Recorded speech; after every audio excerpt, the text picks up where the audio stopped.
you everyone, or I might get started then. Thank you everyone for coming. My apologies, I can't make it. I'm based in Melbourne. So my name's Erin Pally. I'm the State Lead for Recovery and Resilience at Red Cross. Stuck in Melbourne trying to get across to hang out with you all, but so far not having so much luck. And I'd just like to start today by acknowledging the traditional owners of the lands in which we meet. For me, I'm on the lands of Wurundjeri people of the Kulin Nation in Melbourne. And for you guys, it's the Whadjuk people of the Noongar Nation. I'd like to acknowledge their elders, past, present, and emerging, and any Aboriginal people in the room today. I'd like to acknowledge 60,000 years of continuous connection to the land and experience managing natural disasters, which continues today. I've got a bit of housekeeping, and so just bear with me because I've got my notes. We've got, for people in the room today, you can come up to the front of the room where Andrew was sitting at the start to ask questions. We're keeping it pretty informal, so happy to jump up for you to jump up whenever you want. There is also a phone number on the flyers that were on your chairs. You can text your questions to that if you don't want to ask the whole room, and someone will ask those for you. If you're online, you can just put your questions or any comments into the chat function. Or if you don't want to get up, Andrew or Lauren can come over to you and they can relay the questions to Kate on the big screen. Okay, and without further ado, I would just like to introduce you to Dr. Kate Brady. Thank you, Kate, for giving up your time today to hang out, well, in WA, but from in the spare room in my house. Just like me. So Dr. Kate Brady has a distinguished career over the past decade in disaster recovery operations, programming and research. After establishing and leading the Australian Red Cross Disaster Recovery Program for 12 years, Kate is now a research fellow at the University of Melbourne and a technical advisor to the Australian Red Cross as well as other organisations. Kate's work focuses on what people find helpful and unhelpful after disasters. Throughout her career, Kate has had a significant influence on state and national emergency management policy and has an international profile in collective trauma, risk and resilience, as well as her specialty, disaster recovery and program evaluations. In 2021, she became the host of the ABC's podcast, After the Disaster. I'll throw it to you, Kate, and thank you again for having us. And thank you to everyone in the room for coming and having a listen to some things that have been hard won, I guess, and some learnings that have been hard won. So thank you all. Thanks, everyone. Thanks so much for having me. I know that this is less than ideal circumstances in which both we're meeting and also how we're meeting. So I'm going to start by apologising. It's really difficult to run these sort of sessions online because usually I would like them to be really interactive. I'd be relying on being able to read the mood. I'd be relying on being able to see if you're rolling your eyes or sort of throwing up your hands at anything I'm saying, or if you're smirking or chattering.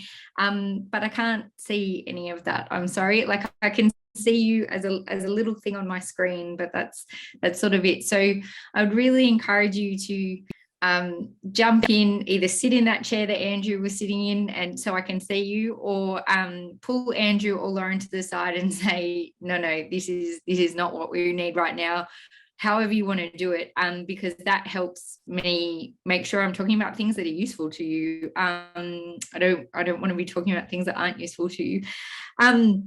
I haven't been to Western Australia for a very long time now, so I don't know a lot about your community. Everything that I know has really come through what Andrew and Lauren have told me. So if I'm getting things wrong, you just need to tell me so that I can try and tailor anything that I'm talking about. So I really want to hear your questions. I want to hear your stories. I'm going to talk for a little bit just at the beginning, and then we'll go from there with whatever's most helpful to you. And I suppose I wanted to start by saying that I know you're going to know a lot of what I'm talking about. I'm not trying to assume that anything that I'm going to talk about is particularly new, but one of the things that we often find in these type of sessions, these helpful, is having language to talk about things that you might be experiencing, things you might be experiencing together or by yourself. Sometimes it can be a really lonely feeling to think, am I the only person who feels like this at the moment? So hopefully this will provide you some reassurance and also a bit of language around maybe what you're experiencing and normalizing some of it. There's a couple of times today that I'm going to refer to a podcast, and I'm just pulling it up on my phone now. So I need to see all the messages coming up from Erin and Nick at the moment, and Nick and Andrew at the moment. This is a podcast the podcast that Erin was mentioning before. I am the host of it, but that's not why I am suggesting it. There's a couple of times I'm going to refer to it today because there's a few episodes in that podcast where people with loads of experience, whether it's lived experience or professional experience, talk about things that I think might be useful to you today. If you know how to put podcasts onto your phone, just type in after the disaster, or if you're happy to listen online, after the disaster ABC, and you'll be able to find it on the ABC app or the ABC website. If you don't know what a podcast is, all it basically is like a radio show that you can listen to at any time you want to listen to. And if you're interested in listening to it, pull Andrew or Lauren aside today, even right now, and get them to put it on your phone for you or to show you how to access it. Because there's some people that I think have some stories that might be useful to you. Now, when we were talking about running this chat today, we were talking about this idea that, we're focusing on the February 2021 fires for you, but really there's lots of things going on for you. I can't even pretend to imagine. I'm not over there, and so I haven't heard all of your stories, but there's those fires, there's the recent fires that you've had, there's the complexity of the arson events that you've had, and sitting on top of all of that is COVID, and then whatever else you've got going on in your lives. Everyone has big full lives with lots of things happening, and so there's lots and lots of stuff going on. So while I'm going to refer a lot to things that we see in the second year or things that are pretty common sort of a year in after a disaster, just keep all that in mind, that in lots of ways it's new disasters all the time that sit on top of each other, and that accumulative impact can really wear people down. So I suppose based on what Andrew talked to me about, I thought it might be helpful if we talk about some of the things we really commonly see come out in the second year after a big disaster, acknowledging what I just said, there's lots of things going on. Some of the complexities that can come for people when they're involved in or have been part of an event or an experience where there's court proceedings or criminal proceedings involved. And then also just some stuff around focusing your energy when you don't have a lot of energy. And I'm assuming that a lot of people are very tired at the moment. So we'll talk a little bit about that. Have any of you heard anyone have a chat about, and you're really going to have to, if you're in person, raise your hands quite high so I can see them, but have any of you been to any talks or read any material or aware of the impacts of adrenaline and cortisol after a disaster? I don't know whether you've had people come and talk to you about that or whether this is a new idea for you. So if you've heard about it before, can you, yeah. Okay, a few people, and for some people, no, that's great. And online, you can give me one of the little reactions, like a thumbs up or a thumbs down, a smiley face or a frowny face, if that helps.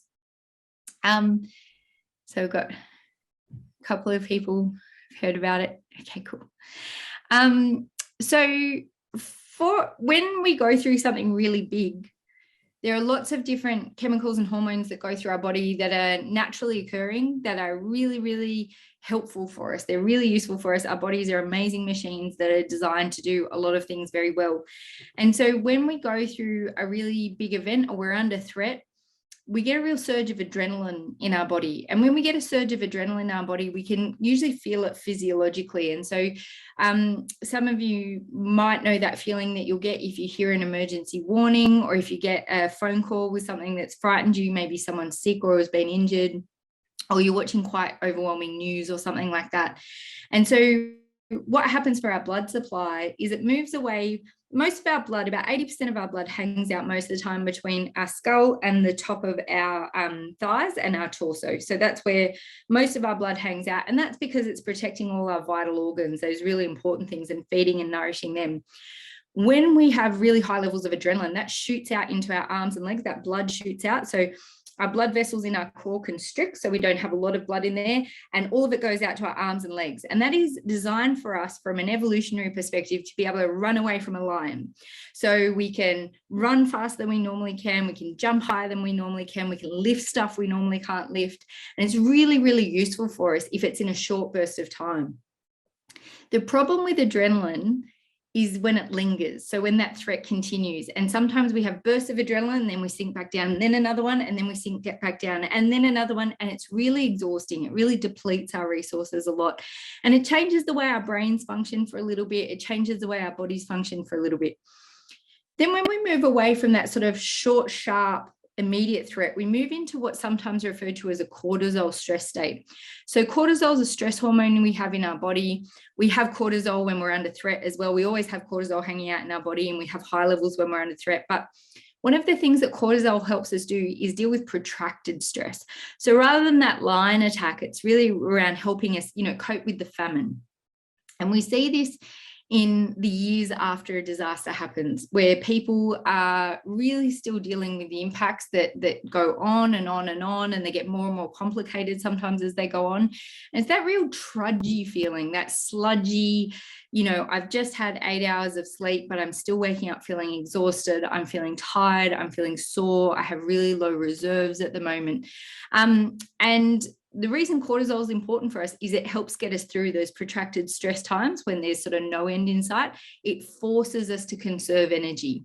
So by making us feel more tired than we normally would feel, we can't go and run around and do all those things that we might otherwise like to do, or when we're on adrenaline, we do without thinking. We can run around and do them. But it forces us to slow down. It forces us to bunker down a bit, and it takes different stuff out of our body to help us do that. So I'm imagining, and again, I'm sort of talking at you without having had a chance to talk to you, I'm sorry, but I'm imagining that over the last summer, when you had a lot of threat, a lot of people were sitting in that adrenaline state after being in that cortisol state for a long time. And now you're probably slumping back into that. Some people will still be feeling up and under threat, but some people will be feeling a bit slumpy, a bit slow, exhausted. And some of the things that's really common to feel when we have those really high levels of cortisol, when we are in that really protracted stress state where we've been going for a long time now, and there's not a break coming for us anytime soon, that we can be feeling really, in our brains, really slow. Things aren't clicking like they normally would. We can be feeling very foggy. Our memory is usually not very good. It feels quite blurry. We find it difficult to retain information. And people can feel like they're going a bit mad sometimes. You can read a sentence on a sheet and then you can't remember it a couple of minutes later, or you walk into a room and you think, well, why am I even here? I can't remember why I'm here. And if that's normal for you, you've probably found ways to cope with and adapt to that. But if this is a new thing for you, it can feel very disorienting, and it's very, very common. And from a physical perspective, it's really common for us to feel very tired, very that sort of draggy level of fatigue that doesn't go away. Even when we're getting good sleep, we're eating good food, we're trying to exercise, it doesn't go away for us. A lot of people report feeling in a lot of pain, physical pain, particularly if they have pre-existing symptoms, pre-existing conditions, things like arthritis, eczema. If you have autoimmune conditions that usually make you feel tired or sore, quite often we see an exacerbation for people in that. So people just really not feeling great, like feeling quite low levels of energy and quite sore. one of the other things that we also see a lot of is weight changes in that second year of a disaster. Now, for some people, they lose a lot of weight quite dramatically, and that's related to adrenaline. Usually when people have a lot of adrenaline in their body, quite often their body numbs the signal for hunger, or they get a lot of digestive issues that makes their food run through them very quickly. If that's happening to you, go and see a GP, make sure it's not anything else. But that's a sort of common reaction to adrenaline. But for the rest of us, for most of us, when we have really high levels of cortisol, we put on a lot of weight. And that can be for a number of reasons after a disaster. Sometimes it's around changes to our routine. So a year in, a lot of you have probably still got a lot of changes to your routine, particularly if you're not living at home, if you've lost your home or you've had to relocate multiple times. Those changes to your routine, those changes to how you cook food, prepare food, buy food is going to be really different. Quite often those social structures that we have in place to help us, go out and exercise, go out and help us do leisure activities, those fun things, that changes for us. But also it's just a byproduct of having really high levels of cortisol, unfortunately. So when we're in that protracted stress state, part of that trying to help us survive from the famine is conserving calories. So it's taking food that we would usually expend the energy on, and it's storing it. And quite often it stores itself in fat to be used for later, and people find themselves putting on lots of weight and really wondering, why is this happening to me? And we see this happen a lot for people who are working in disaster recovery, as well as people who are experiencing it personally. It's unfortunately a really common side effect for people who can't get themselves out of that stress state. And we're going to talk about how to get yourself out of the stress state in a second. Don't worry, it's not all bad news. And socially, we quite often see changes. So for some people, sort of perversely, disasters can be really good for their social life. They can meet a whole lot of new people. They can start participating in activities that they don't normally participate in, and they can get a new lease on life that way, which is amazing if that happens. But for other people, there are a lot of changes. A lot of people feel too tired to go and do things that they normally do, that they normally enjoy. In some communities, I don't know if this is happening in your community, people become quite tribal.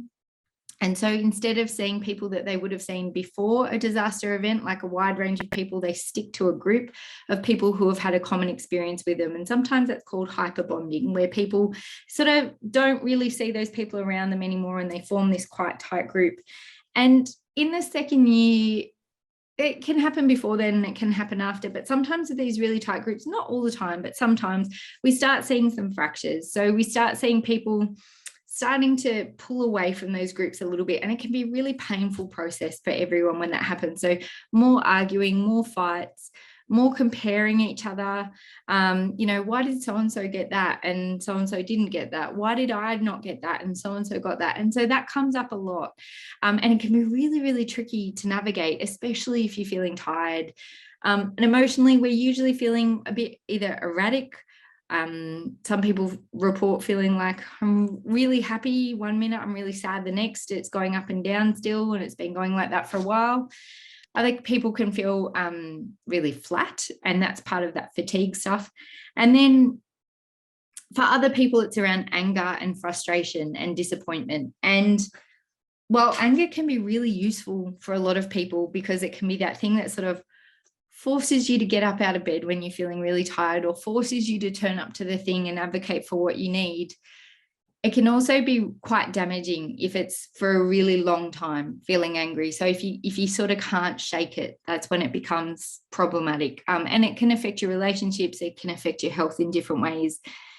And then the last thing that we start to see is people, not the last thing, but another thing that I want to talk about is people going through what we sometimes call existential changes. So some of those really big picture questions. And so when you're in the thick of it in a disaster, or just after a disaster, and you try and deal with all the practical things, you don't get to ask yourself the big questions, because you usually don't have time for that.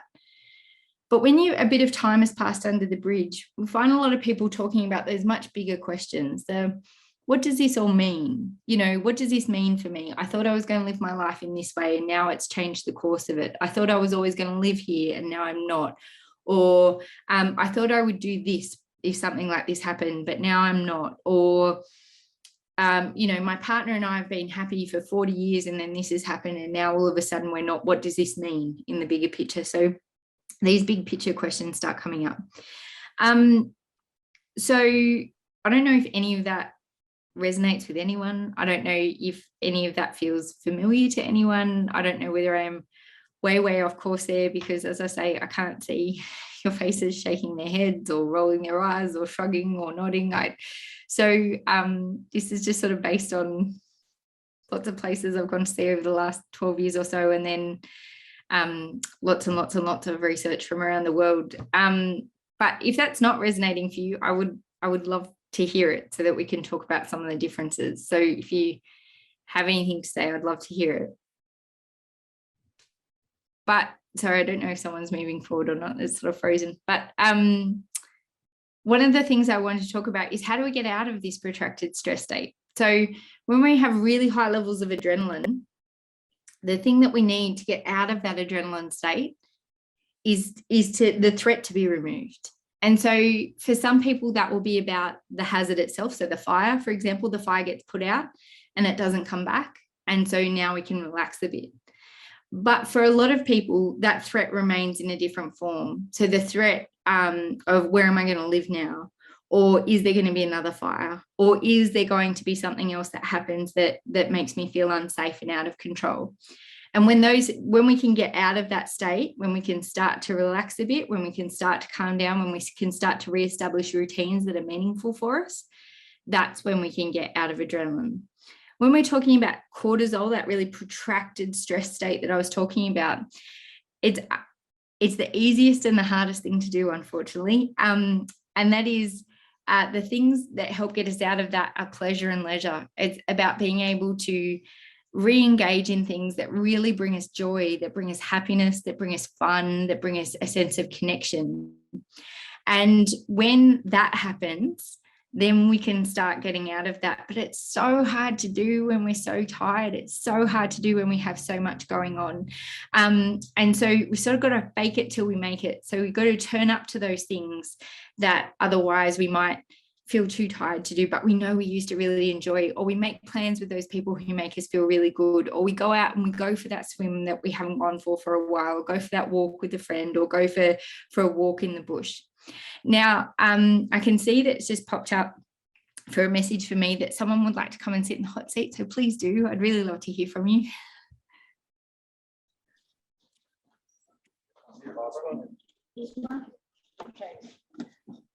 I won't bite. I'm on a screen. Yeah, that's fine. I've actually written this down, Kate, because I'm trying really hard to get it together. One of the issues that we're finding that we feel as though we're in a perfect storm. Not only are we trying to work through the issues caused by the fire, we're also dealing with COVID, which you mentioned, but we're also in the middle of a building crisis over here. So we're trying to move forward, but we feel as though we're hitting roadblocks all the time. Yep. We're also living with a high level of frustration, and that often translates into anger. Okay. Yep. I feel as though I've learnt patience over this year, but that's getting frayed in this second year. It's not helped because the fire's almost being forgotten in the wider community. So other people think that we should be moving on, but they don't seem to realise that, you know, often we can't. We keep hitting these roadblocks. Yeah. So I suppose what I want to know is how, you know, how we can deal with that. I mean, yes, you can go to a counsellor and things like that, but that doesn't stop the roadblocks. No, it doesn't. Thank you for telling me about what's going on. I'm really sorry. It's so difficult. Like, it's so difficult. The thing that I would say, and I'm really happy I'm on the other side of the country here and you can't whack me when I say it, because you're probably not going to be very happy with what I have to say. But that is, there are so many things that are outside your control, and that I understand why it's important to focus on them, because you need them to happen. But it's almost like, and this is going to sound silly when I first say it, so just stay with me for a second. It's almost like you have to separate them out. like, this is how I'm doing, and these are the things that are in my control, and these are the things that I can work on, these are the things that I can do, these are the things that I can influence, and these are the other things that I need to happen to push me forward. So when you're right, you can go and see a counsellor, you can yell at the people who say, what do you mean? It's been a year. Why aren't you sorted by now? Like, what's the problem? Like, it only takes 6 weeks to build a house, or whatever the stupid things that people say during that time. But it's around thinking, okay, what's going to happen if this thing doesn't happen to this part of me? So I can control, for example, the music I listen to in the morning and the mood that it puts me in. I can control what I choose to do with my morning. I can control, the things that are in your control, whatever that is in your circumstances. I can't control when the builder is going to call me back. The bit that I can control from that is I can text them, and I can decide what I want to text them the night before or whatever, and I can do it. I can keep a record of it. I can keep plugging away at it, but then I'm going to have to let it go for the rest of the day, because me getting more and more angry on that other side of the phone while I'm texting them or leaving them messages isn't making them move any further. It's the same with things like criminal proceedings and court processes. They can be really important, or insurance claims, or whatever it is, where there is a process that is external to you. They're really important parts of hitting milestones and of getting through things, but they're out of your control. And if you give these things that, I don't know why I've made my right hand the things that you can't control and the left things I have, but anyway, if you give these things the power over your recovery or over your sense of well-being, you have handed over the control that you have. You don't have control anymore, because you can't force this stuff. You can try and influence it. You can try and advocate for it. You can get as angry as is helpful to you to keep it moving. But if you give all of these things all of the power, then this can't do anything. Like, the part of you that gets to decide that Fridays are going to be the thing where we go out for dinner with a bunch of friends every single week, even if we're feeling too tired, because it's important for us to stay connected. Or I don't know, like, I don't want to put things in your mouth that are in your control, but it is incredibly difficult and incredibly frustrating and incredibly tiring and huge and draining. But you have to focus on the things that are in your control to be the things that are going to keep you up. Because if you focus on other people doing the things that you need them to do, or want them to do, or want them to say, you've given your control to people who probably aren't going to be able to fix it for you. I don't know if that makes any sense. I do understand that. And as I said, I've learned a lot of patience this year, because I mean, this has been, this has been an ongoing thing. I think that now that it's the second year, I feel that we should be moving on, and I'm getting really frustrated by the fact that we are being blocked all the way along. Yeah. Okay? And yes, I know it's something that's in me, and I think that these morning teas and the community groups that we get together are wonderful, because we're able to express our frustration and get it out. But there's a woman on that podcast I was talking about. There's a woman, her name is Eileen. She lives up in Townsville, and she went through a cyclone a couple of years ago and lost her home and had various other things happen to her. And she was telling me about when she got to this point, I think it was for her the third year, around just being so frustrated and so fed up with so many things. And she talked about this idea of just like wanting to yell at or spit at anyone who told her to do something nice for herself, or to go and do things socially and things that were fun. She's like, do you not understand what this is like? But she describes it now as the process of filling a leaking bucket. So every time you're doing something, whether it's coming for the morning tea, whether it's going for your walk, whether it's seeing a movie with a friend, whatever it is that is making you feel like you're doing something for yourself, you're filling a bucket and then it's dripping out almost straight away. And she talks about the frustration that she felt because before the disaster, she could top up a bucket and it would stay full. Like if she just kept doing the things, it would stay full. And after the disaster, she couldn't keep it full. But at some point, she realized that the difference was not about having a full bucket or a leaking bucket. It was having a completely empty bucket or a leaking bucket. And I guess that's the point that you're at now, if that makes sense. Like, if there was anything that you could do to remove those roadblocks, you would have done them by now, right? Like, you're smart people, you're motivated people, you're efficient people. If picking up that phone to that builder one more time or picking up the phone to the insurance company one more time was going to make a difference, you would have done it. Like, and you know that. And so really it's around thinking about, this is awful and it's frustrating and it's horrible and it's not a you thing. It's definitely not a you thing as an individual or you as your group, but it's around how, knowing that this is going to go on for a long time and knowing that it's going to be unpleasant while it goes on, what are we going to do to keep that bucket a little bit wet? Does that make sense? Yeah, it's an awful answer, isn't it? No, but it's the truth, and I suppose we just have to hold on to the fact that, you know, just take your wins as you get them, I suppose. Yeah, that's exactly right. And you got to celebrate them, you know, like things that you might not have normally celebrated before.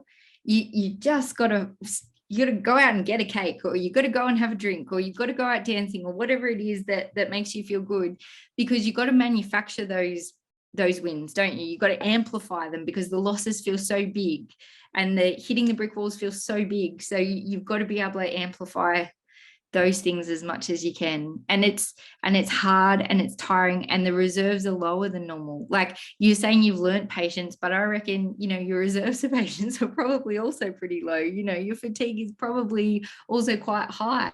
Like it's so hard to do. Yeah, all of the above. So yeah, I understand. I wish I had a thing like, oh, have you tried the hotline? Like, have you just not called the hotline? That would fix everything for you.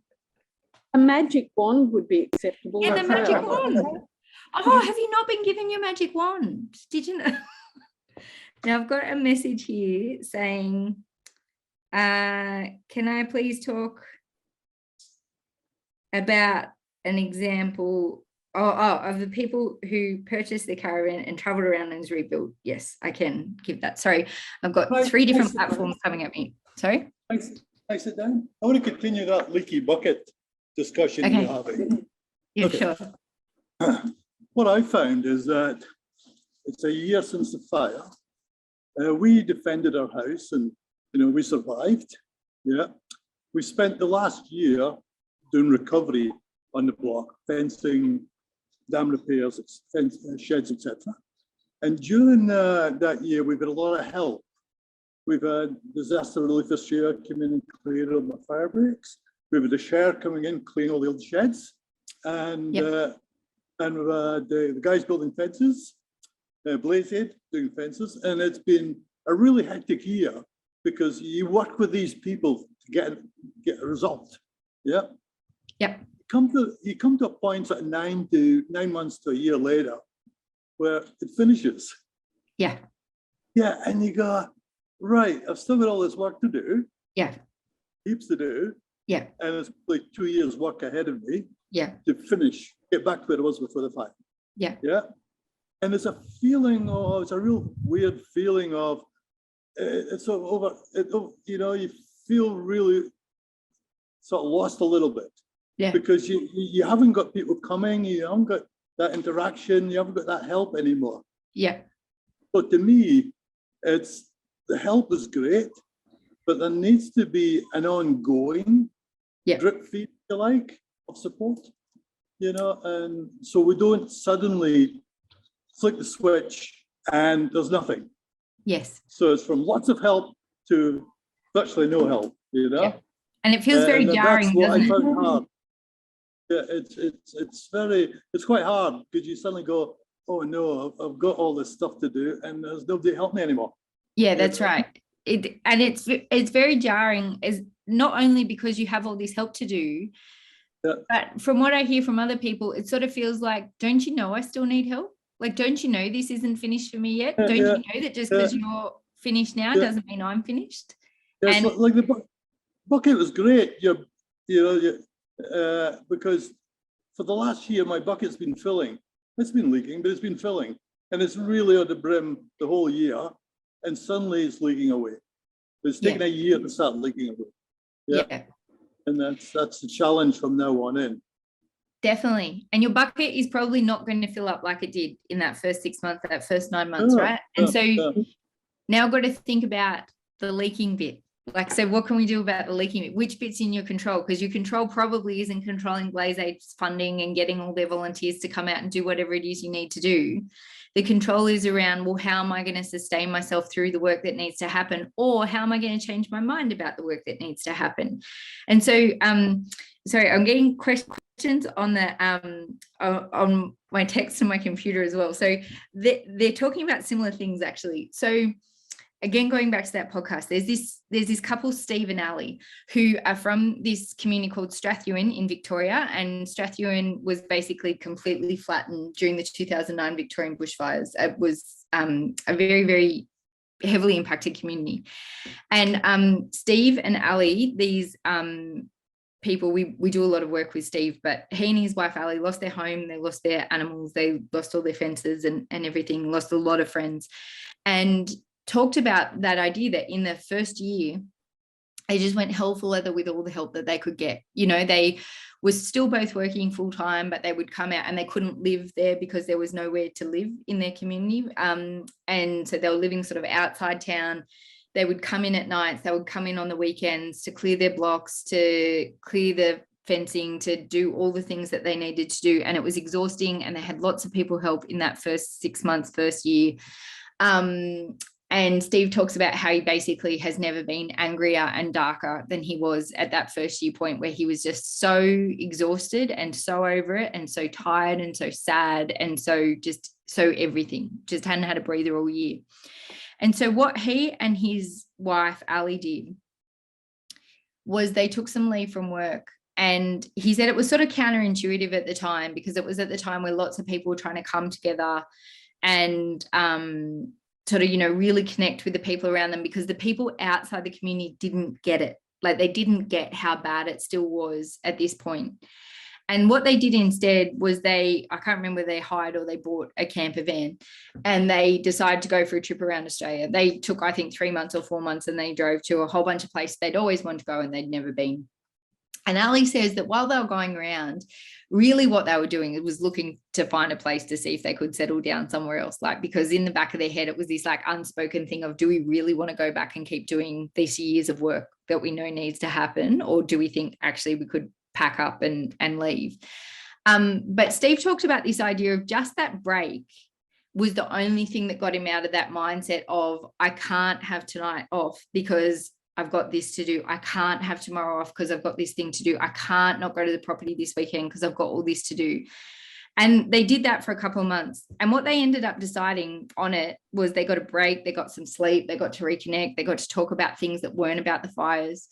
But what they decided to do was actually they doubled down on their investment in Strathewen, and they went, and instead of living off the property, it sounds counterintuitive, I think, they got some sheds and they set up a place to live on the property in like portable accommodation. And instead of thinking, oh, this is going to be done in the next 6 months, they went, we're going to live in these sheds for 3 years. Like, this is what's going to happen. So we're not going to get this done by the next year. We're going to think about this long term and change the mindset.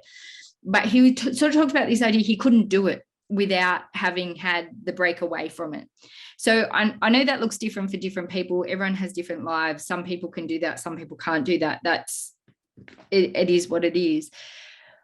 But you're right, it it is really hard when not only does that practical and physical and financial help drop off, but also the validation that comes with that help, the sense, the recognition. People know how much I need help at the moment because they can see it, they understand it, they're here, and then they go away and I'm left with all of this.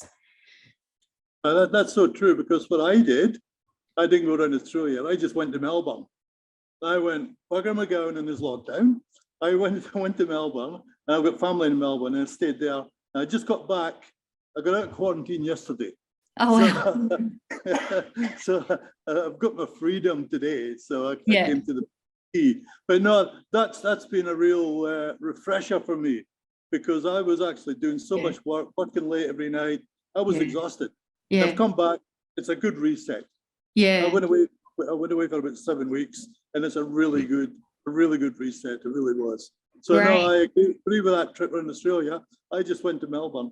Yeah, well, Rob, who I think has come to have a chat to your group before, like virtually, obviously, because he's in Victoria too, but he talks about this. He went to a community that, I don't know whether it was a flood or a fire, I can't remember, but it was a community that 10 years before had been decimated by a disaster, and everyone had sort of stayed and taken the effort to rebuild, and then 10 years later it happened again.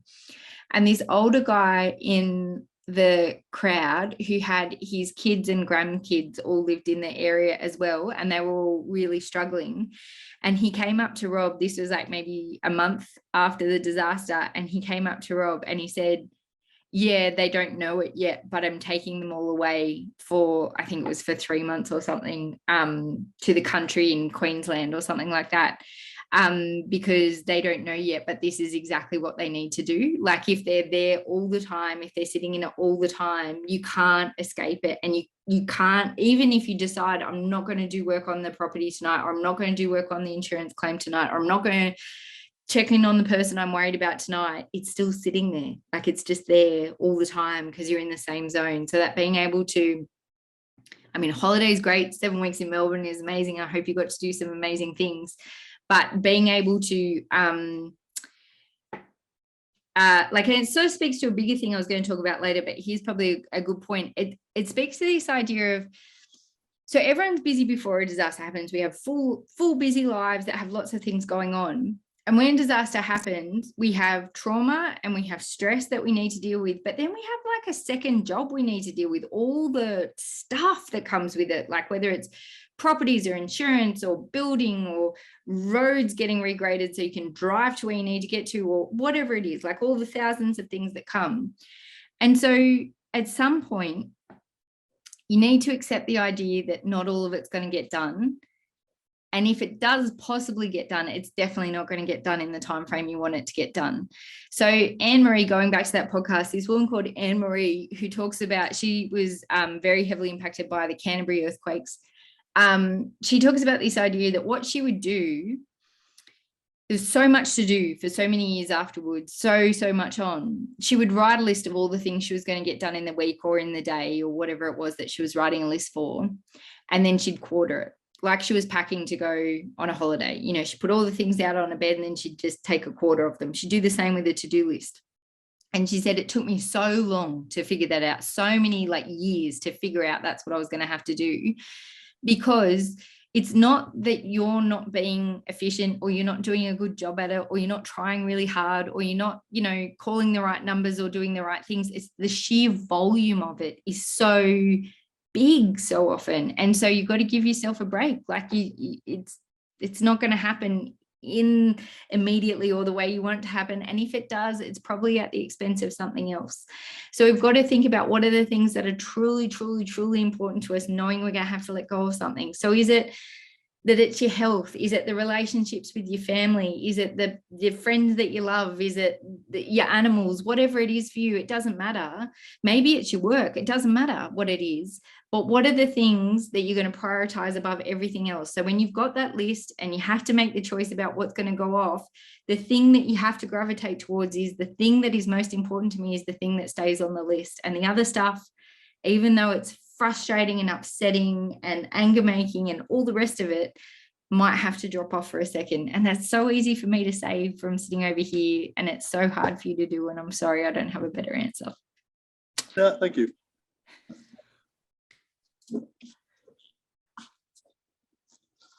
We got any other hot seats?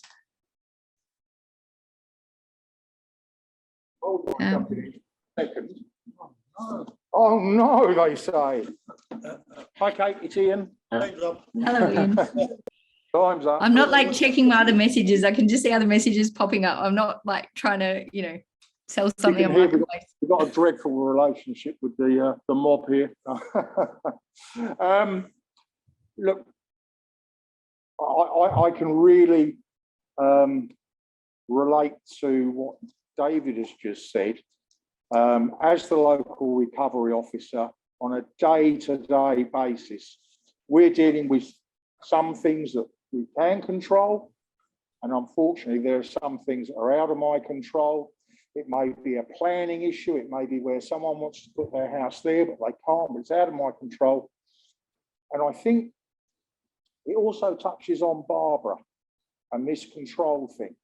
Now I make a very conscious effort to say, okay, I've been told this is the way it is by the planning people. So part of it is receiving, how you receive that information. So set your mind up to receive it well and grab the positives out of it.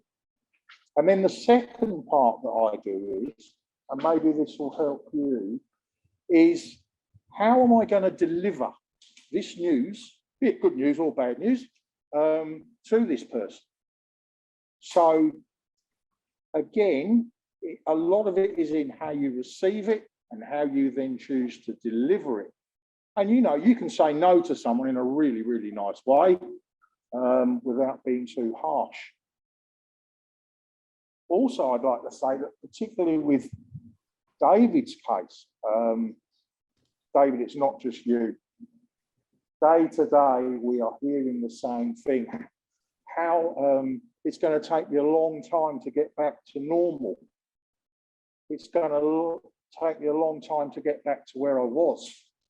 And again, we have these very delicate conversations with people about the reality is that we're not ever going to go back to that. It has all changed. And I know it's a bit of a cliche, but the only constant in life is change. And very delicately, when we have these conversations with people, it is that the normal has now gone, or what you realise was the normal, it's changed. And we see people that are rushing to get their house pad down, rushing to get the walls up, rushing to get the garden done, rushing to get the fences done. And I often wonder what's going to happen when they've actually completed what they think is their ideal and back to normal. Is it actually going to be normal, or is there still going to be a big portion of it missing? And so I think what you're feeling, particularly Barbara and David, is very, very common. But there are, as Kate has alluded to, little tricks that you can use on how you receive it, how you process it, and then how you deliver it back out. And we've been fortunate that, Kate, we have a monthly dinner and update, and we've had a couple of builders and we've had a couple of people there that have also been in the unfortunate situation previously with a fire not so far from here, who lost their homes. And one of the guys there was saying, just take your time. Don't go busting your guts, because every hurdle you get over, there's going to be another one. So just take your time, and as the hurdles come, you've got more vision, you've got more time to jump those hurdles. So you're not alone. And I think another really important thing to remember here is that, yes, we may have lost elements of Blaze Aid and the wonderful people from Disaster Relief Australia. That is an unfortunate reality. They can't sustain themselves forever. But what you have got, and what I can promise you you've got, is you've got the City of Swan, you've got the Shire of Mundaring, the wonderful people from the Red Cross and the Department of Communities who are going to be up here for another 18 months or so. And then things will be put in place after that to support you. And I think, I know the majority of people here really, really value the morning teas and the dinners, and believe it, we do too, because it gives us a chance to connect with you and help you work through a few of the problems, or give maybe an opposing view or a little bit of experience or whatever. So it's quite common around, particularly anniversary time, which we've just been through, 12 months on, that you may feel that a lot of things are leaving, but there is still a real key element there to support you. So please remember that, and we're all here to help you. So just tap into us, because that's what we're here for. We love what we do, and we love working with you. And I said it the other night, it's a privilege working with such a wonderful, you know, strong and resilient community. And it's getting stronger, and friendships have been formed, and relationships that, you know, we never had before. So keep at it, and we're here for you. Okay. Thanks, Kate. Thanks, Ian. Just on that, you know, that idea of change and getting back to normal and stuff, it's a tricky one. One of the things I did with some research, that I did a big piece of research I did, was sort of ask people when things got back to normal, like what is normal, what is recovery, what happens. And what I sort of found, and this is reflective of people I've spoken to after a lot of different disasters, is there seems to be a real range of experiences. And this idea that you can get back to how things were is true for some people, not many people, but for some people. And then this idea of nothing will ever be the same again is true for some people, but not everybody. And quite often they're people who are bereaved, or who are seriously injured, or have a complete mind shift based on events that happen. That realization comes for them very, very quickly. Most people sit somewhere in the middle, and where they sit changes over time. So 1 year in, they might be sitting down this end, 5 years in, they might be here, 10 years, they might be back in the middle, you know, so it changes back and forward for people, I think. So the only thing that I would say on that is it's okay if that's still taking a while to sort of sort out. That's big picture stuff that your brain needs to have time to think about and enough rest to think about. And if you're still wrestling with builders and insurance and all the other things that come on with that, that's really hard to do that sort of thinking in that time. So just go as slow as you can and go as easy as you can on yourself.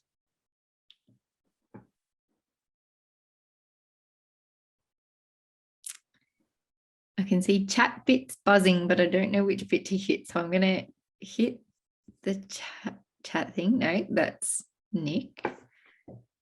And I think I've answered the questions that had come up on my phone. So is there anything else anyone would like to talk about?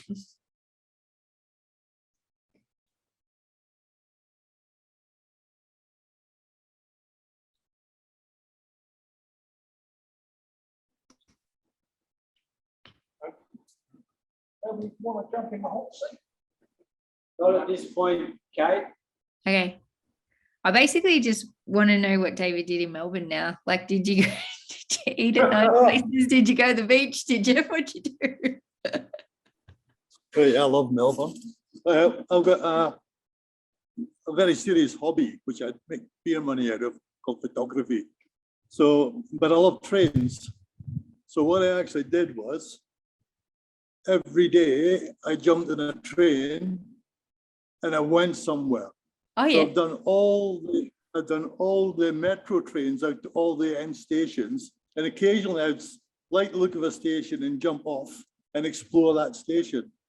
Very cool. It's really fascinating. Like, there's a place called, one of the end stations that actually amazed me. It's called Glen Waverley. Yeah, yeah. And, Glen Waverley. And I got off at Glen Waverley and no idea what was there. And it was like arriving in Singapore. Yeah. It I was going to say, did you eat the most amazing Chinese food you've ever eaten when you were in Glen Waverley? I got there at lunchtime, and there's a whole row of restaurants, cafes, and I thought I'll go in that one because it's the most popular. But the queue was right down the street. There's two of them like that, and the rest were all busy. So I thought I'll grab the camera, I'll do a bit of a photo shoot, I'll walk around, and I'll come back for a late lunch. Well, I came back about an hour later, and lo and behold, the queue was the same size. So I went, what? So There's one to jump out at. And no, and a lovely lunch there. But what amazed me as well is because there's no trains do this. You don't have a circular route in Melbourne. Like in Glasgow, we've got a circular route, in London, circular routes, and you've got to use the buses to do the connect the end stations. Yeah, so they reckon if you come in about 5 years' time, that will have started. Yeah. No, they're talking about it. Yeah, but there's some amazing things. I took a bus from there and I went down to Chelsea. Oh yeah. Yeah, and I couldn't believe all the large sort of was a large Chinese buildings, and there must have been all different religions, and there's like absolutely amazing some of the buildings there. Yeah, obviously for worshipping for the various communities down there. Absolutely amazing. Ended up in a place called Chelsea, and I love Chelsea, and it's on the beach, of course, with all the huts and everything else. So I did a walk around there. So no, I did lots, and it's amazing. Like every single end station's got a different character, and it's really and like I'm staying with my daughter, and because every night I go home and I tell the story of the end station I went to, and she goes, "I'm going to have to start doing some of this. I don't know any of this. There's so much different stuff there in Melbourne." Absolutely amazing. If you went to Hurstbridge, that guy Steve that I was talking from Strathewen is about 15 minutes from Hurstbridge. So you were down near there, and then I live in Chelsea, so you're getting all of the. Hurstbridge is a wonderful place. It's like a little tourist village. Yeah. And the little cafes in the middle of the country. And the train, I think, actually changed from a train to a single line. So there's only passing places, I think, at the station. So it's really felt like you hit the country, So I had lunch there as well. That's nice. Yeah, Hurstbridge, I was quite taken with Hurstbridge as well. Yeah, but they're all different. I could sit here and speak about all these stations all day. So, but no, it was a great trip. I really enjoyed my time in Melbourne. And of course, I'm very glad. Yeah, you've got some lovely breweries there, and you do some great things. I'm glad, and I feel like a lot of people can learn from the opportunity to be able to sort of walk away for a while and go and do other things that are interesting and new changes, new scenery. Now, has anyone else got any other questions that we can cover?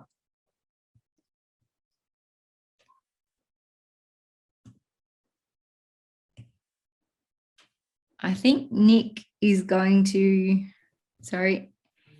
Yeah, okay, sure, I can jump in. I've got an experience from a person, all I can see is the name of P. Hay, so we just, that's been texting. So they've said, exactly what's happening with me at present. This is an earlier comment.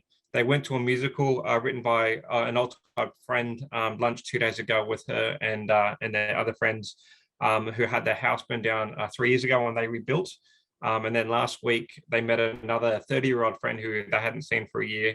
And a bit like an emerging butterfly, they got to, have a lot of energy. But now at the moment, they didn't have as much energy or inclination until now to do that. So there's lots of changes that they were talking about, lots of contents and hospitalization and other, related issues with the fire. But now that they've got some retirement, there's been a lot of change in the last 12 months. And obviously, staying in touch with the odd community has been a bit tricky and does make them feel a bit emotional. And just going on, she just wanted to also comment that what she was saying, what Ian rather was saying is correct. That even though you might quickly get a house rebuilt, fence replaced, there is a real psychological need for many people to replace something as soon as possible. But actually, that need might be the shelter of living in a new house, so they're not camping or living under a landlord or commuting temporarily. Is a home which is in their mind a need, but it's also very hard to control that impulse to make something normal, and they notice it themselves. Even though they did lose all their clothes and they have all really nice shirts, but really they actually only need 2. So there's a bit of overcompensation that this person was talking to as well. Yeah, it's a really difficult balance to get. I've heard of people, oh gosh, sorry, my computer has just freaked out. Am I still on? Yeah, there.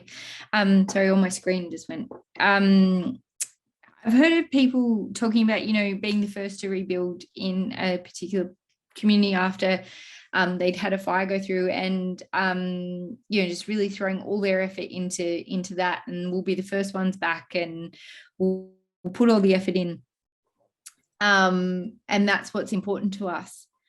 And one person in the house, it was the absolute most important thing for them, and the other person in the house, when they got in there and they opened up the cupboards, they rebuilt the exact same house off the exact same plans, facing the exact same way, and opened the cupboards, and the cupboards didn't have the stuff in it, and wanted to sell after that. So it's really difficult, because it's not just one person in a household who's trying to navigate that or negotiate it, is it? And it takes a while to, as you say, to sort of figure out what the right balance is for everyone. It takes a long time.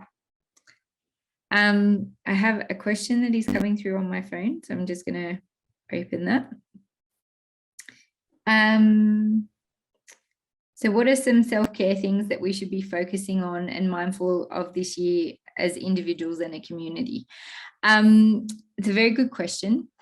The thing that I would really recommend that you do is, like, 1, don't punish yourself if you don't feel like, well, I didn't do my self-care today. That's not what it's supposed to be. Self-care isn't supposed to be another thing that's on the list for you to do that makes you feel guilty, or that you failed something if you haven't got to it.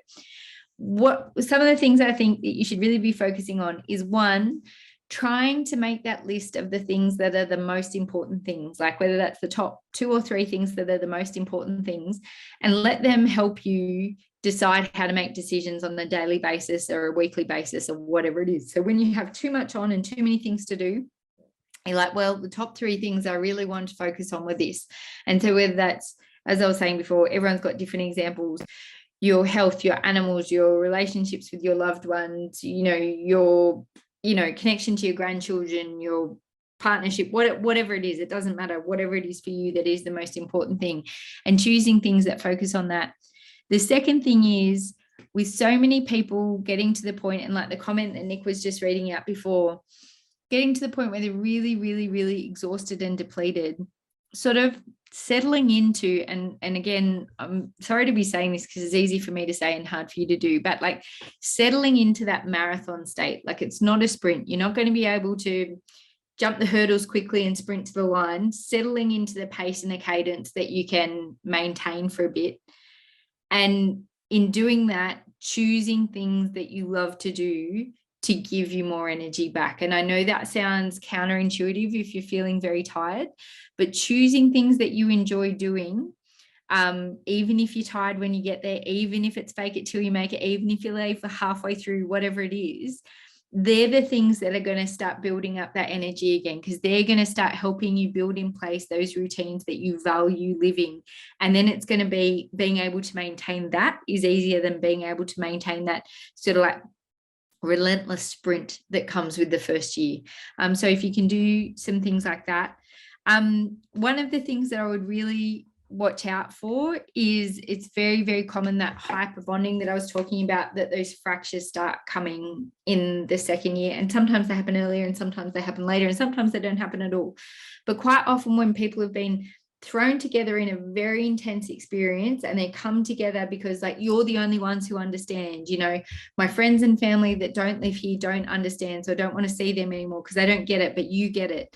if you're finding yourself like that you don't want to talk to people outside those groups, you just got to be careful that when those fractures, if they come, they're very, very painful. So that watching out for, if you're starting to get snarky with each other, if you're starting to get cranky with each other, you're starting to get just like resentful that so-and-so's got their place built and I still don't have my place built, so they don't understand, or so-and-so got their insurance payout and it was more than me, even though my thing was worth more than them. Those sort of things, once they start building up, you just might need to have a chat to someone to get some help. And whether that's a counsellor, whether that's someone outside your area who can give you some perspective, whether that's having a chat to, you know, Ian and Andrew and Lauren, whoever it is, just being able to stop and sit before it explodes if you can, because it explodes a lot, unfortunately.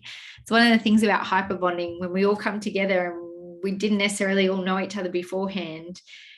Sometimes it works really, really well, but if it doesn't work well, we very rarely say, oh, okay, I'm going to just like slowly back away out of this. We usually call something to create the space, as psychologists say. We pick a fight so that we can have some space, and that can be really stressful for everyone. Okay, I've got another question if you don't mind. Yep. It was just what types of things, and you've probably touched on this a bit, but what types of things are most important for people with regard for their overall recovery?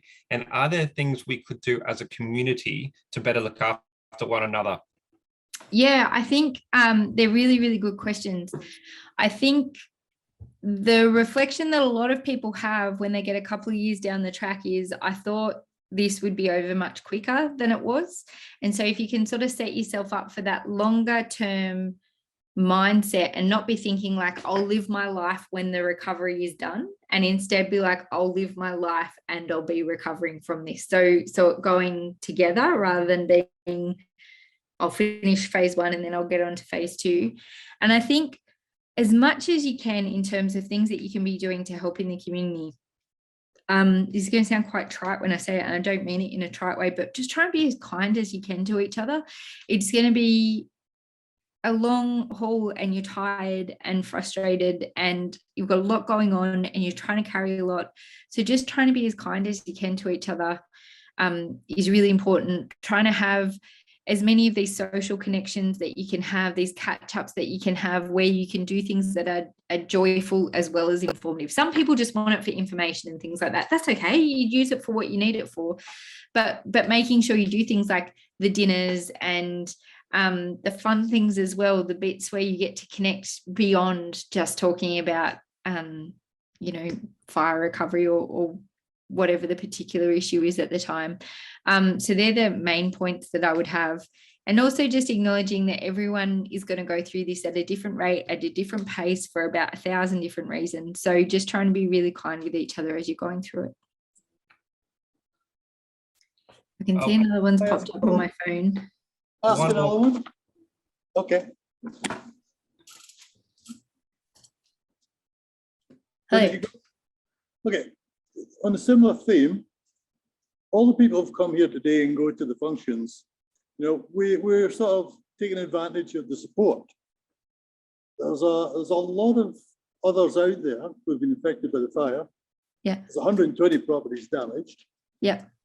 Who don't get that support. Yeah. And how do we reach out to them? Like, to me, the Red Cross is the only organization which is actually trying to get to all these properties now and again to meet up with these people. But I do think there probably needs to be a bit more. I know a few of my neighbours who never take advantage of these these talks that you've just been given, and they get left behind, and they are struggling the same as the rest of us. Yeah. And not getting the support. So how do we get out to them? Yeah, so I mean, it's a really good question, and the answer is, again, a frustrating answer. I'm sorry, I keep giving frustrating answers, is you've got to ask them. And a lot of people won't have a good answer. They'll just say, oh, I'm too busy for it, I don't want to deal with it. And if that's the case, you can only offer what you can offer. But the other thing is thinking about some really practical stuff. I was working with a community impacted by a flood a couple of years ago, and they were, oh man, this group was like so active and they were doing so many things and it was really great. And they had all these really great things on. They were really frustrated that people weren't turning up. And when they did a community-wide survey, they got a message back from most of the people going, I can't come at any of the times that you run things because I work during the day and I have kids at night and I can't do those things. Like if it was on this time or this time, I could come to these things, but I can't. So just double checking that none of that's an issue. I'm sure you sort of thought about that, but just double checking those things. And then I just think making sure things are available in as many formats as possible. Some people, the idea of getting together with other people who have shared a disaster is terrifying for them, or it's very off-putting. But if information is online, they might look at it. You'll never know if they look at it or not, but it might be there. Or being able to have opportunities to connect with people. I know you were saying at a dinner, someone's come from who's been affected by a different fire to talk about their experiences. Things like that are sometimes quite useful for people where they don't have to engage with the people around them. There can be lots of different reasons that people don't want to engage. Some of it's very practical, some of it's time-based, some of it's just they're not ready, and some of it's they're getting support from other places. So just asking as much as you can, like, is there anything that we could be doing that you would really want to like come along to, or that you would like to see? Also, for some people, recovery themed things are really off-putting, or disaster themed things are really off-putting. So for some people, they come because they're like, oh, that's exactly what I want to know about. But for other people, they want to come at all. And so if there are things like social events, you know, like I know some places really focus on like kids activities and things like that, whatever it is for different people in different communities, having things that aren't necessarily related to the fire, but have still the social element to it. So whether it is, I mean, the only thing, I'll be honest, that I know about your region is that I have a good friend of mine that grew up in Stoneville. So I know about your pears. I don't know whether you have, you know, breweries or whatever, like whether you have pear celebrations or apple celebrations. I'm making this up as I go, but you know, different things that just have that social element that aren't necessarily sort of badged as a recovery thing or a fire thing. That they sort of are some of the things that I've seen work before. And we have two other questions that have come through, 3 other questions. Okay. The first question is, we've heard of the idea of post-traumatic growth. It's really hard to think about that right now. When will we experience that, or will we experience that? That is a very good question. And I am again going to direct you back to that podcast. There is an entire episode on post-traumatic growth, and there's this woman called Rhonda Abotomy who's talking on it, and she will tell her story in it. And she's been involved in a bunch of research around post-traumatic growth just because she experienced it herself. And she's partnered up with a professor at Melbourne Uni who's done a lot of work on it. So post-traumatic growth is sometimes thought of as a thing that is just positive, right? That the growth just comes, and it comes after a traumatic event. Unfortunately, it doesn't really work like that. It's quite complicated. So post-traumatic growth, there has been a lot of research on this over the last couple of years. Like its research has been happening on this since the 70s, but it's really been around individual experiences. When it comes to disasters, that stuff is quite recent. That research is quite recent. And what it's looking like is that the people who are most likely to see signs of post-traumatic growth are the people who also have the most trauma. And that is, it's a complex relationship. It's sort of, you don't get one without the other in a lot of ways. And so I'd really encourage you to have a listen to that episode, because it goes into a lot more detail about what it is, what people are likely to see.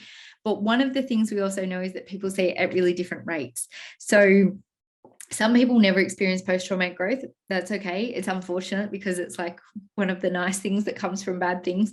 But it happens at a wide range of times. So some people describe it in the first couple of days or weeks after a disaster.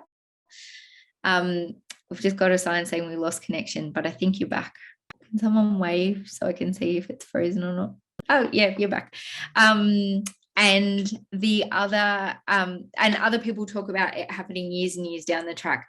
So If you would like to read any information about post-traumatic growth or listen to any information about post-traumatic growth, it's there. I'm also happy to write some notes for you if it's helpful, pointing you in the direction of some things that you should be looking for. It does happen to a lot of people, but it doesn't happen quickly for a lot of people. And it also doesn't, it's not like one day you wake up and you go, oh, that's growth. It's sort of like, it sort of sneaks up on you sometimes. And it's really around when you can see that despite the negative things or the decline that is happening, or the decline is how it's referred to in academic literature, but even though there's things you really, really wish weren't happening right now, and you really wish the whole thing hadn't happened, you can see some silver lining. Sounds like a trite way of saying it, but you can see some positive things that have come out of it. And that's when you're starting to see some of that growth emerge. That's not to downplay any of the negative bits that people experience, because people experience both. I hope that answered the question. I've got another 2 questions here that I'll just answer before we wrap up, but I'm happy to stick around and have a chat. Sorry. I keep losing them. Sorry, I'll pull it back up on my phone. We have mixed feelings and emotions about arson. Do you have any tips on how to deal with that roller coaster? Yeah, that's a big one, isn't it? I'm really sorry that that has happened in your community, because it's such an awful and tricky thing to have to work your way through. It's really normal to feel very angry, very isolated, very threatened, very sad about events like arson or any other sort of deliberate attempts at people being hurt. The roller coaster, I think, comes back a bit to that stuff that I was talking about with Barbara before, that what's in your control and what is not in your control. It's in your control to think about how you feel about these things, to think about how upset you feel, about how angry you feel, about how hurt you feel, whatever it is. And it's within your control to talk to other people about that, to try and get professional help about that. And I'm not someone who says to everyone should go and see a counselor, everyone should go and see a psychologist, but that is, dealing with something like arson is something that a lot of people find it really helpful to talk to someone about, even if it's just sort of for one session, just to get some structures in their head. But the thing that I would say about, and I know I keep referring to this podcast, but there is a whole episode on, there's 2 episodes that might be relevant for this. One is if you've experienced a deliberate attack, and so they're called malevolent disasters. So disasters like arson or terror, terrorist events, things like that. There are some different things to factor in, and I'd encourage you to listen to that to sort of hear the story of that. But the second part that comes with that is the court proceedings that come with it and all the things that go along with that. Now, for some people, I don't know enough about this case, but for some people, they don't have a choice about whether or not they are involved in these cases. They are forced to go into these cases either as witnesses, or they get pulled in through a class action, and it goes on for longer than they think. The only thing that you can do with that is participate to the point that you have to, or that you want to, but you need to, and again, I'm just saying these things are very easy for me to say and hard for you to do. You need to separate it from your recovery, because the criminal justice system, those proceedings that will happen, they will be complex, they'll be lengthy, they'll be painful, and that the timing won't be in your control.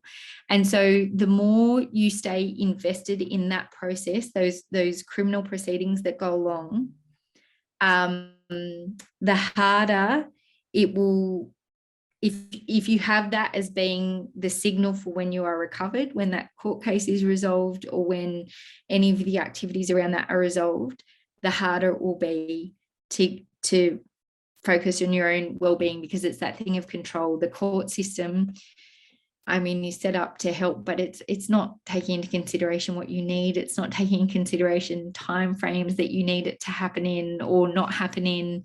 It doesn't take into consideration when it's going to hit you in the face on a newspaper and things like that. So talking about it, acknowledging that that is a really horrible and very big thing to have to go through. And if you're feeling that roller coaster, that is so normal. You're only just gone through it. It's so normal. Try and get some professional help about that one. That is a really good one to try and have a chat to someone about, even if it's just for one session, and then trying to separate out your personal recovery from those proceedings. And Rob Gordon, the guy that has spoken to you before, he speaks on that podcast about the idea of it can't be the vehicle for your recovery. Like the court proceedings around that can't be the vehicle for your recovery, because you've lost control then. We have another question and some other questions. I felt I was doing okay and I wasn't that impacted. So I've been supporting my friends, but now I'm tired. How do I manage that? There's two things in that one, probably, and without knowing who the person is or how, what else is going on for you. The first thing is that feeling like you're okay and you're not that impacted is often true for some people, but for other people, there's a thing called delayed onset of impacts. And so sometimes that comes, quite often happens to people who are working in the sector who have also been personally impacted, because they keep going, and then they hit a wall. Or for other people, it can be, I didn't feel like I was as bad off as other people. And so I just said, no, I'm okay. But actually there was some stuff ticking over, because one of the things about disasters is it presents this like big myriad of impacts. So you've got these like tangible, quantifiable impacts that are very obvious to some people.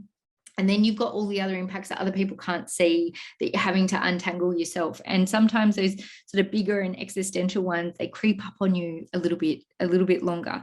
So the first thing that I would say is get some help for yourself if you need some help, whether that's asking friends and family to help you, whether that is establishing some new routines for yourself, whether that's getting professional help, whatever it is. I'm not sure what would work for you, not knowing you individually. The thing that I would say around feeling tired around supporting friends, that's normal too, because you've probably been doing a lot over the last year at a time where you've got all these other things going on as well. And so that's really around going back to that idea of prioritizing what is really important for me. And your health has to be important for you. Your well-being has to be important for you and up there if you're going to support other people.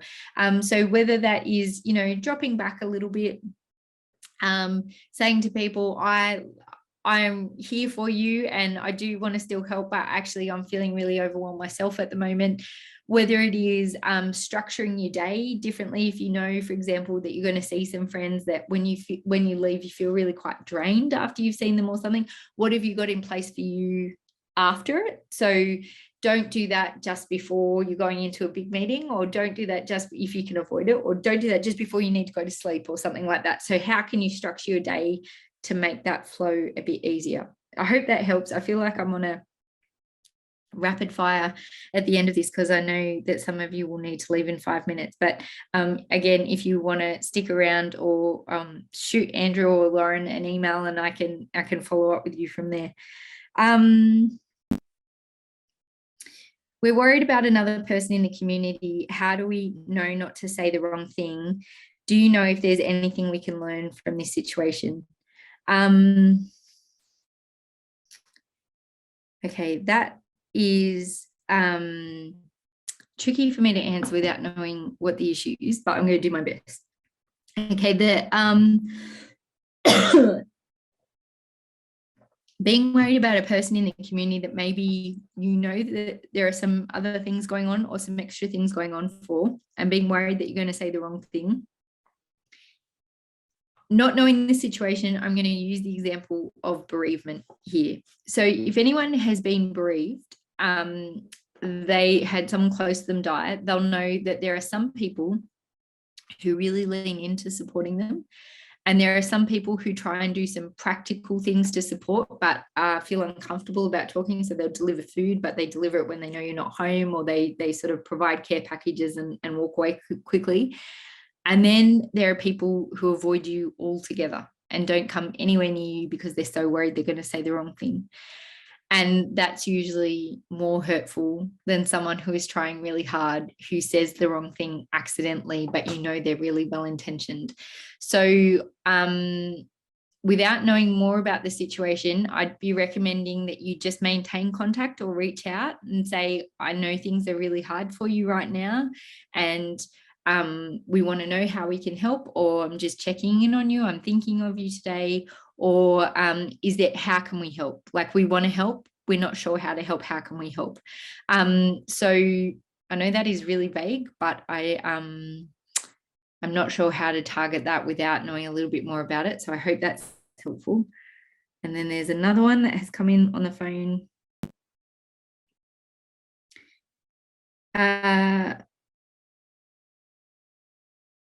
Maybe we could have a workshop or a seminar addressing the potential mental assaults which come unexpected at a moment where there should be some joy. Yeah, that would be a good thing to talk about. It's probably not something that we can cover in 3 minutes. And I'm going to make a jump here, and I don't know that this is what this person is talking about, but to suggest maybe it was around the events around Christmas, that Christmas should have been a time of joy, and that you've had to face additional fires and arson during that time. And just to say, I suppose, reflecting on that person who was talking about the roller coaster of emotions, this is very recent and very fresh. And it's okay to feel robbed of a joyful time or a happy time. Like, if you're feeling angry towards that or upset towards that it seems very reasonable. And I would also give this similar advice to what I was saying to that person, and that is that it's a really big thing to go through. So acknowledging that for yourself, that it was really big to go through, and with the people around you. And also, if you need some help for that one, you might just need a little bit of extra help. And yeah, maybe we can facilitate that. If people are interested in that, we can find someone to come and have a chat to you about that.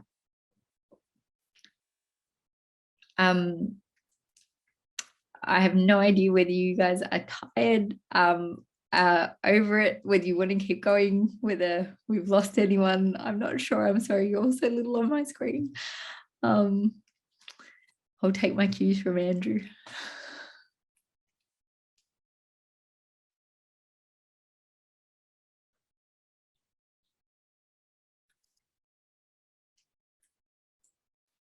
Hey, I'm just going to unmute, so if I can, Erin, and then she can wrap up for you. All right.